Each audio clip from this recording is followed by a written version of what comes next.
আরেকটা বিষয় যেটা এই রোগটা আমার কাছে খুবই বিরল মনে হচ্ছে, রেয়ার ডিজিজ। এই রেয়ার ডিজিজে বিশ্ববিদ্যালয় কর্তৃপক্ষ হয়তো বা এটাকে একটা থিসিসের পার্ট হিসাবে নিয়ে নিতে পারে। বাংলাদেশে আর কোথাও এই রোগ আছে বলে আমার জানা নেই, হয়তো অন্য কোথাও থাকতে পারে। কিন্তু যে রোগে হোক না কেন, আমার দৃঢ় বিশ্বাস যে চিকিৎসা আমাদের একটা নৈতিক দায়িত্ব এবং কর্তব্য আমাদের।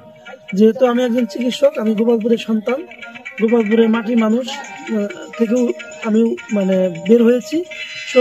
সো এটা আমার দায়িত্বের মধ্যে পড়ে। এই দায়িত্বের ধারাবাহিকতা হিসেবে আমি নিজেই ছুটে এসেছি যে এদের জন্য কিছু করা যায় কিনা। ধন্যবাদ। এদের সুস্থ হওয়ার সম্ভাবনা কতটুকু আপনি মনে করেন? আসলে রোগটা কি রোগ সেটাই আমরা বুঝতেছি না।